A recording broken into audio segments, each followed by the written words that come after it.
he is doing a marvelous job and visiting to the various countries. This is a tight slap on the propaganda of Rahul Gandhi, who says PM Modi is compromised, PM Modi's and Bharat's Videsh Niti's failed.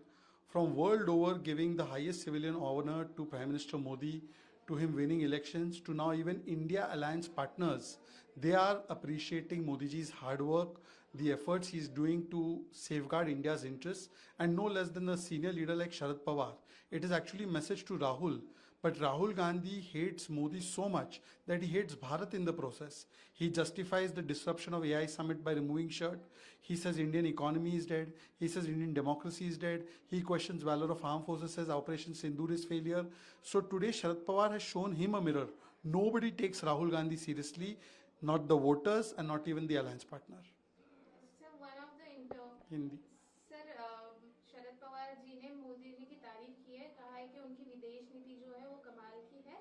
इस तरीके की तारीफ किसी इतने senior leader से आना वो अपने आप में एक अलग चीज. देखिए, राहुल गांधी को कोई सीरियसली नहीं लेता और उनके झूठ और प्रोपेगेंडा और दुष्प्रचार की भारत की विदेश नीति कॉम्प्रोमाइज्ड है, उसको एक करारा तमाचा उन्हीं के साथ ही शरद पवार जी ने उनको दिया है.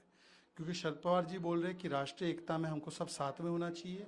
वो कह रहे हैं कि दल हित ने देश हित को ऊपर रखना चाहिए. और वो कह रहे हैं भारत के प्रधानमंत्री जितनी मेहनत करते हैं देश के हितों को संरक्षित करने के लिए, खास करके विदेश में, एक तो पूरी दुनिया मोदी जी का लोहा मानती है, उनको सर्वोच्च नागरिक पुरस्कार देती है, भारत में भी वो चुनाव जीतते हैं और अब इंडिया अलायंस के पार्टनर भी उनके मुरीद, उनके फैन बन चुके हैं. राहुल गांधी दूसरे ओर पे बोलते हैं कि इंडियन इकोनॉमी डेड है, ऑपरेशन सिंदूर फेलियर है, वो एआई समिट में नंगे होकर जाने को जस्टिफाई करते हैं. मतलब बीजेपी विरोध में, मोदी विरोध में वो देश विरोध पे उतरते हैं. पर शरद पवार ने आईना दिखाया है. Sir, from yesterday, Prime Minister Narendra Modi, Meloni is trending on the social media. Today, Meloni gifted the melody to the PM Modi, and it's trending on everywhere. Modi gifted melody.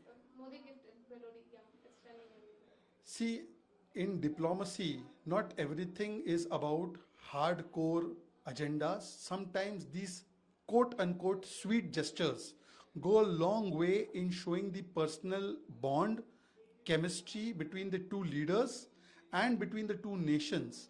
And it sweetens and deepens the relationship between the two nations when such kind of comfort, camaraderie, and combination is there. And on social media, every time Prime Minister Modi and Italian leader Meloni ji met and they have taken picture together, then people are saying melody, melody because of the names being combined. And we all know that there is a very big toffee brand in India which is called Melody. And everybody's life sweetness has some moment of melody in it. And that's why Prime Minister's gesture, it actually shows two or three things. One, that how much he's connected with the social media buzz and chatter that is created on diplomacy. Two, how much he cares about the leader and about even giving the sweet moment or a sweet gesture towards that leader. And three, what kind of ease and chemistry is there, not just between the two leaders, but between the two nations. So I think that this is a very sweet gesture in the diplomatic ties of India and Italy. India and Italy have many common areas of combining and taking forward agendas in the world. And I think this is like the cherry on the top. Unfortunately, we are giving melody to Madam Meloni, but some people in India, they are having digestion issue. ऐसा पंतप्रधान नरेंद्र मोदी इस समय Italy के दौरे पर है और काफी समय से ट्रेंड कर रहा है मेलोनी मोदी. अभी तो मेलोडी भी ट्रेंड कर रहा है क्योंकि मोदी जी ने मेलोडी गिफ्ट किया है मेलोडी जी. देखिए, आमतौर पे ये सोचा जाता है कि डिप्लोमेसी में केवल हार्डकोर चीजें होती है, बहुत ही देन लेन की बातें होती है देशों के बीच में. पर डिप्लोमेसी के मर्म में दो नेता जो देशों के राष्ट्रीय अध्यक्ष होते हैं उनके बीच के अंदर क्या बॉन्ड है, वो भी डिप्लोमेसी को आगे बढ़ाने में बड़ा एक रोल अदा करती है. और इसी संदर्भ में जब प्रधानमंत्री मोदी जी इतने थॉटफुलनेस के साथ एक स्वीट जेस्चर अपनाते हैं, कोट अनकोट स्वीट जेस्चर अपनाते हैं, और वो ये मेलोडी टॉफी जो बहुत चर्चित हो गई थी, जब भी मोदी जी और मेलोनी जी पिक्चर लेते हैं सोशल मीडिया पे उसका एक पिक्चर शेयर होता है उनका, तो वो मेलोडी लोग कमेंट करते हैं, तो दिखाता है कि पीएम कितने कनेक्टेड है सोशल मीडिया चैटर से भी और वो कितना थॉटफुल भी है, और भारत और इटली और उनके नेताओं के बीच में कितने सहज रिश्ते हैं, कितने गहरे रिश्ते हैं, कितना कोलैबोरेशन है, ये एक स्वीट जेस्चर से भी रिफ्लेक्ट होता है। तो मुझे लगता है कि ओवरऑल भारत की और इटली की जो यात्रा है वो स्वीटनेस से भरी हुई है। हाँ, ये बात अलग है कि मेलोडी तो मेलोनी जी खाएंगे, मोदी जी भी खाएंगे, पर यहाँ पे कुछ लोगों के मुंह में जो है वो कहते हैं ना कि कड़वा कड़वा लग रहा है। सर, इंडिया अलायंस के दो बड़े नेता हैं, एक ऐसे शरद पवार जिन्होंने तारीफ की है, और ममता दीदी ऐसे जो कह रहे हैं कि सेंटर में बीजेपी की गवर्नमेंट गिर जाएगी। नहीं, देखिए, दिन में ख्वाब देखने पर कोई जीएसटी टैक्स नहीं है, और मुंगेरी लाल के हसीन सपने तो है ही।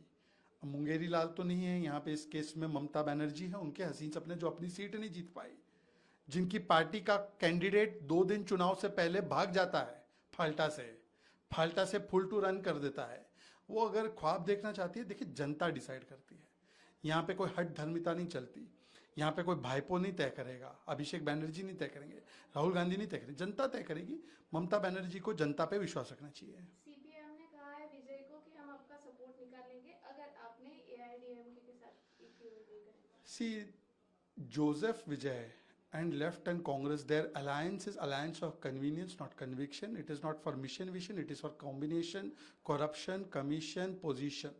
And therefore, when Joseph Vijay is seeking the support of others also, Congress and left, they are reading riot act to him. They are telling him very clearly that if you go there, we will pull out the support. It is like a blackmailing, and that is because they all want mantralay, they all want position, they all want to do corruption.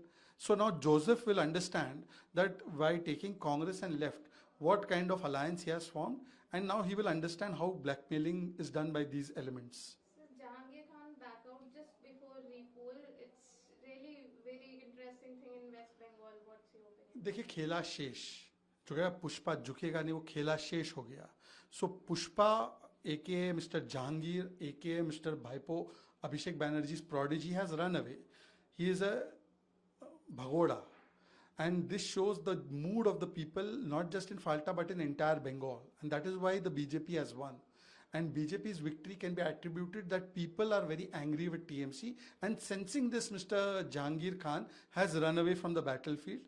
Even Mamta Banerjee and TMC should take note of this rather than blame Election Commission and others. They should realize that people of Bengal have clearly chosen the BJP. This is yet another indicator. Sir, repolling के just कुछ time पहले जहांगीर खान जो उन्होंने backout कर लिया है, आपका क्या opinion? देखिए, ये जनता के मूड को दर्शाता है कि जहांगीर खान प्रोडिजी जो है अभिषेक बैनर्जी के, जो कह रहे थे पुष्पा झुकेगा नहीं, जो चुनाव को रीक करने की कोशिश कर रहे थे, वो अब खेला शेष एक प्रकार से हो गया, क्योंकि उनको भी जनता का मूड समझ में आ रहा, और यही जनता का मूड था, इसलिए ही भाजपा को एक ऐतिहासिक जीत मिली है। दुख की बात यह है कि टीएमसी और ममता बनर्जी सच का सामना नहीं करना चाहते, वो इलेक्शन कमीशन और बाकी लोगों को दोष देते हैं। उनको देखना चाहिए जनता का मूड क्या है, जिसकी वजह से कैंडिडेट भी भाग रहे हैं।